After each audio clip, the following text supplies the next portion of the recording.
On va profiter du Black Friday où les prix sont quand même souvent intéressants pour vous parler des ce qui serait mes choix au niveau imprimante, filament et résine. Donc en filament, j'ai eu une Anycubic, j'ai eu une Creality, j'ai une Bamboo Lab. Et pour moi, le choix numéro un pour l'instant, ça reste du Bamboo Lab. C'est un autre monde, c'est extraordinaire. Franchement, c'est la qualité, les pas d'entretien, c'est vraiment la meilleure machine. Moi, l'année cubique que j'ai eue, j'ai jamais été impressionné par l'impression. La Creality, bon, à l'époque, c'est la 5, Under 5 Plus, c'était bien, mais il ne faut pas être tomber en panne parce que de toute façon, la garantie, il y a zéro garantie, service à la clientèle n'existe pas. Les pièces, faut les trouver. Donc voilà. Donc pour l'instant, moi, j'ai une P1P. Donc, comme je vous dis, c'est la machine. Vous la sortez de façon, en plus, il n'y a rien à faire. Vous la sortez de la boîte, vous enlevez trois vis, elle est prête à fonctionner. La vitesse est incroyable. La qualité de finition de l'impression est incroyable. Moi, ça n'a jamais eu des qualités là aussi belles. On dirait pratiquement près de la résine par endroit, tellement que c'est beau. Là où c'est moins beau, souvent, c'est au niveau des supports, tout ça. Mais ça, je vais voir pour régler les problèmes. Mais sinon, la qualité est extraordinaire. Avec la tête standard 04. L'entretien, ça fait un an et demi que je l'ai, je n'ai rien fait, mais quand je dis rien, je n'ai rien fait dessus. J'ai juste rajouté en option la chaîne pour tenir le guide filament parce que ça m'énervait un petit peu, donc c'est tout ce que j'ai fait. Et puis sur le côté, rajouter le ventilateur auxiliaire, bien sûr. Donc c'est tout ce que j'ai fait. Donc ça serait un très bon choix. Mais je vous dirais que actuellement, il y a une autre machine qui est très intéressante, qui est la 1.1, qui est quand même beaucoup moins chère, qui va faire la même chose que la P1P, mais qui va imprimer peut-être 20% moins vite. Donc sinon c'est même surface d'impression, la qualité, tout est pareil. Donc si vous avez quand même un budget un peu serré, ça vaut la peine. Surtout que le combo avec la MS de Light vaut le même prix qu'une P1P toute nue. Donc, surtout que non, ça vaut vraiment la peine. Donc, si vous débutez, si vous n'avez pas besoin de gagner un peu de temps sur l'impression, moi j'irais sur le combo direct. Pas forcément, même si vous faites des 4 couleurs, mais ça peut être pour des multimatériaux, pour les supports. Donc, si vraiment vous avez un budget tout petit, prenez la 1, sinon allez-y sur le combo. Maintenant, la P1P reste toujours un bon choix. Parce que bon, moi, en ce moment, ça serait là, j'hésiterais. Je pense que la 1 avec la MS, pour le prix, j'irais peut-être là-dessus.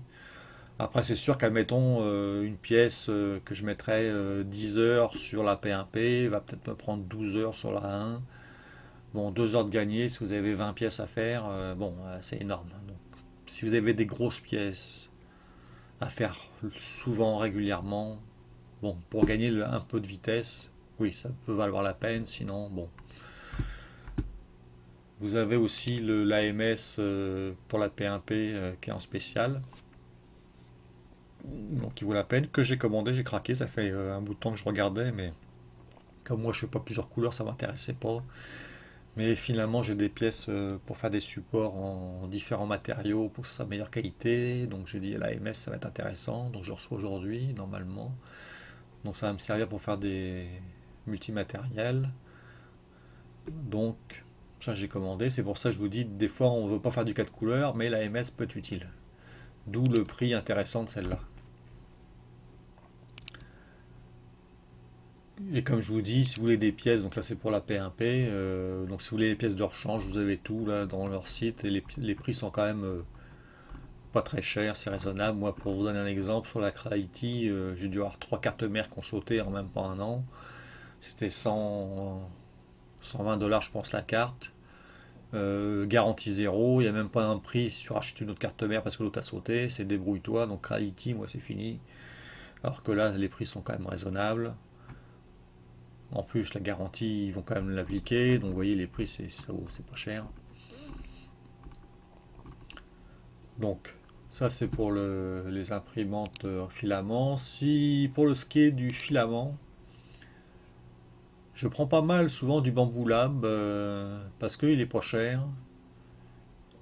La qualité de finition est très belle. Et je prends pas le filament Expool parce que vous allez payer plus. Je prends juste le refill en gris, qui est pour moi la meilleure couleur, c'est vous faire les figurines, les repeindre. Le gris, c'est ce qu'on voit le mieux. Et le refill, en fait, si vous avez pas si vous avez besoin après du spool, vous avez le plan chez Bamboo pour l'imprimer vous-même. Donc vous imprimez votre spool et il va vous servir après pour votre fil. Donc le refill, c'est ça, c'est juste un carton là, que vous l'enlevez puis vous mettez le spool à la place.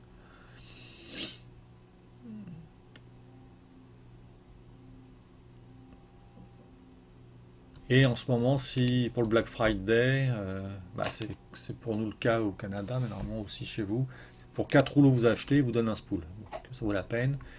Et là, quand vous voyez les prix, donc si vous en prenez entre 4 et 7, c'est ce prix-là. Et si vous prenez 8 rouleaux, c'est ça. Donc moi, 8 rouleaux, je vous le conseille, c'est vraiment pas cher. Bon, et puis ça part assez vite, le filament. Vous pouvez prendre en plus différentes 8 couleurs de chaque, hein, ça va faire pareil. Vous pouvez prendre aussi, je pense, 4 PLA et 4 PETG, ça va vous compter comme 8 au niveau du discount. Donc ça sera un bon choix au niveau du prix en ce moment. Alors pour ce qui est imprimante résine, moi actuellement il y a une Cubic Photo Mono X qui est assez vieille, qui marche très bien. Ce qui m'embête souvent c'est la taille. Donc pour vous, je vous dirais pour commencer, vous avez la Ultra et l'égout Saturn 3 Ultra qui est très intéressante. Il y a aussi la Saturn 3 normale qui est 40 euros de moins. Donc si vous voulez la différence entre les deux, vous voyez, il y a quelques différences. Ce qui me ferait moi surtout pencher pour la Ultra, c'est que vous gagnez quand même 1 cm en hauteur. Alors vous allez me dire 1 cm, c'est rien, mais des fois vous êtes sur 2 mm pour une pièce où ça passe ou ça passe pas, donc 1 cm c'est énorme. Surtout si vous mettez la pièce en transversale, c'est un peu plus d'1 cm. Donc juste pour la taille, moi les 40 euros, j'irai les yeux fermés pour la Ultra. Vous allez me dire, il y a la 4 qui est sortie, donc la 4 Ultra qui est sortie, bien entendu. Mais moi, ce qui me embête le plus, en fait, c'est ça, c'est que là, vous perdez 4 cm en hauteur d'impression. Donc là, pour moi, ça ne fonctionne pas. Payer plus cher pour avoir moins, c'est non.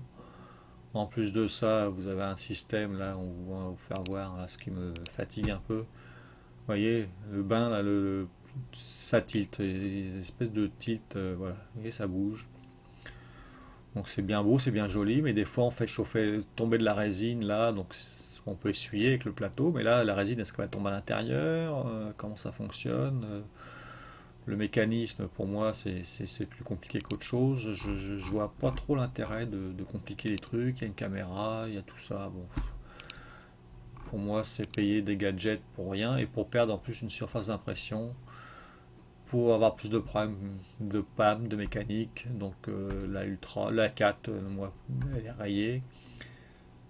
Mon choix serait sûrement par contre sur une Jupiter SE pour toujours le même problème, la surface d'impression. Donc là vous êtes à 300 de haut plus le 77 de large, c'est énorme. Donc là c'est énorme. Là vous allez me dire c'est du 6K, les autres c'est du 12, mais regardez. Moi j'ai une 4K et franchement la qualité est extraordinaire. À l'œil ça se voit pas. Pour faire des figurines à l'œil de 4K, 6K, 12K, regardez. Donc la 6K ça me choquerait pas.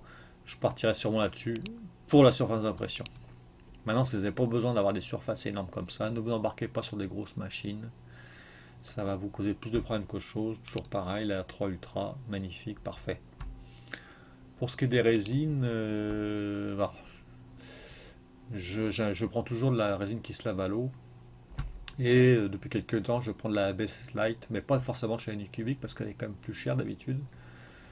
Et c'est plus la BS Light est plus solide que la résine normale quand même. Donc si vous échappez une pièce à terre, elle a une chance, je dis bien elle a une chance de ne pas casser. Hein, elle peut casser, mais il y a quand même une chance qu'elle résiste. Donc je trouve que ça vaut la peine. Donc vous voyez le 5 kilos, elle est vraiment pas chère. Donc là ça vaut la peine. Alors toujours en gris bien sûr. Parce que là, vous allez voir juste avec la photo la différence. Mettons là le gris, regardez si on prend du blanc, on voit un peu moins les détails, mais ça c'est une photo. Et là, si vous voyez du noir, regardez, on voit plus rien. Donc là, c'est la photo, mais regardez le noir, regardez le gris. Mais en fait, quand vous imprimez une pièce à l'œil, ça va faire la même chose. En noir, vous allez beaucoup moins voir les défauts. Donc s'il faut la corriger, la poncer, refaire des raccords, le gris, c'est beaucoup plus facile à travailler que le blanc et le noir. Donc moi, je prends toujours du gris pour ça, parce que je peins les pièces de toute manière et j'ai besoin de faire une finition dessus. Donc gris, que ce soit du filament, résine, moi je pars tout de suite toujours là-dessus. Donc voilà pour mes choix de imprimante. Merci.